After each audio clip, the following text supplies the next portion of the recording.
Good day, everyone. Welcome to episode 65 of Reading with Ayo. My name is Ayo Lawrence. Today, I have a special guest with me. Chidi and I met, how many years ago now, Chidi, when you Yeah, did your that's internship? that should be 15 years ago. I can't even 15 believe years ago. I can't it. even, man, Chidi was an intern where at Chevron in Nigeria, and we used to work together. Chidi was like, I was really impressed by him when he came. Chidi was really, really on it, and he was a first class student. And if you know you're a first class student, back then, people had respect for you. So he was a really smart dude. How are you doing, Chidi? Do you want to just introduce yourself? Yeah, so my name is Chidi, and like Ayo said, I met Ayo 15 years ago at Chevron when I was interning. On my undergrad, I had an amazing experience with Ayo. My experience at Chevron, working with Ayo and the team, actually shaped my career going forward, and it has left a lasting memory about how leadership should be. Just a bit about me. I've had most of my experience in the oil and gas industry and shipping industry back home in Nigeria, but currently I'm in Toronto and I'm working as the senior project manager in a manufacturing firm where I lead the PMO team. And my projects have always been very exciting projects in process optimization, IT project, ERP implementation. So these are things that I really love. I love technology, and I always want to be within the technology space. I'm also currently going through my MBA journey at the U of T, University of Toronto, Rotman School of Management. And it's interesting what my view about leadership is. Leaders actually have a lot to do or has a lot to contribute towards employees' performance and in every organization. And that's why I take particular interest in leadership. And thanks, Ayo, for inviting me to this podcast. Yeah, no. I've been impressed by you. Some of the things you put out on LinkedIn, it's been really, really, really motivating for me because sometimes these are things, emotions I'm going through as well. And you just say it, I'm like, wow, that's actually what leadership should be, and that's how leadership should be. And I love your book, your page. So if you guys are not following Chidi, go follow Chidi Okafor and I'll put his name there on LinkedIn. He has so many great content, and if a leader out there, go check it out. Like you said, look, our journeys, met 15 years ago, but I think we're just like the same people. Like I see your stuff, like your branding, your things. You've done PMP, you've done till Scrum Master. I've done Scrum Master. I'm a safe POPM. I was like, man, this is my twin brother for some reason because I just see a mirror image of myself. It's crazy. I was like, man, this guy is really, no, it's Chidi. I'm really proud of you. I know we worked together back in those days. I knew you were going to go places, but I love where I see you going, and I know you're going better places. That's for sure with all that I'm seeing.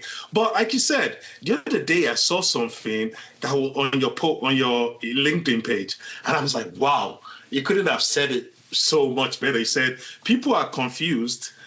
If people are confused, leadership has not finished its work. Let me repeat it again. He said, if people are confused, leadership has not finished its work. What does that mean to you?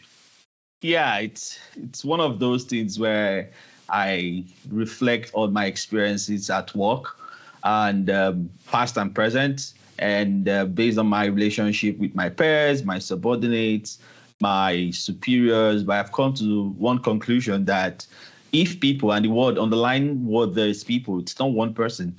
So if people are really confused about what's going on, then leadership hasn't done its job. Because I believe that the first role of leadership is clarity. Mm-hmm. Clarity is very important. Clarity is what gives everybody direction. Yeah. It's more like vision. You talk about PMP, you talked about POPM. The product development starts with having a vision, right? So It's about having that very clear understanding of what we are here for, what we are here to achieve. And if that is clear, then other things follow.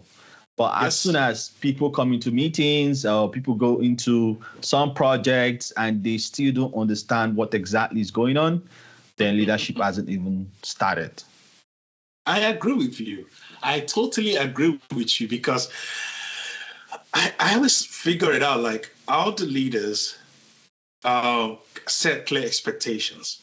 Because I see it as one of the biggest issues that we have in most companies, right? And one of the things is leadership don't start with outcomes. What are we getting out of stuff? But, because I think leaders go around and think about, what they want to do. They get very tactical and they forget the outcome. And that is where the issue is. Because I think if you start with outcome, you will know and lead the people to think about the tactics. That's where the unclear expectations is sometimes. What's your thoughts on that? Yeah, exactly. So it's just boils down to having that vision, having that ability to make it very clear. And something you need to think about as a leader also is that the way you think about things is not necessarily the way others think about things. Even some things that you may think are very mundane that everyone should know, everyone don't know it. And that's why you are different. So it's probably living in your head and your ability to actually put all of the ideas out in a very clear and understandable way. Understanding that the next person you're talking to probably have a different perspective. And you put all of that perspective into your vision and you're able to communicate it as clear as possible. One of the things I think is the best approach to this is think about this as someone who is just resuming in your office for the first day. The person doesn't know what to do, where to find anything, and you have to be as clear as possible to them. And I will go back to my experience with you, for example. Recall when we were working on this project and I joined the team and there was this project we were working on, Essential Suites, I think at the time.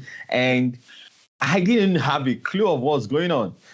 But you sat me down and was like, oh, we're trying to do this because we want to be able to achieve compliance in our regulatory and legislative requirements, both. And I was to come in that capacity of having a marine experience, maritime technology, and that I understood my role within that project. So it was easy for me to plug in and contribute to the team. But if I just sat there confused, I didn't even know what I was doing there, how would I have contributed? So that's usually the way I see it. And it needs to be clear from the onset. Yeah. And I want to let's think about it in another way, right? Yeah. Do you think the role of the employee also helps to get clarity? And I'm going to say it this way, right? If your manager says something, because managers too are people, right? Yeah. And sometimes I think managers and leaders, they always think like what got them there is going to be things that take them to the next level.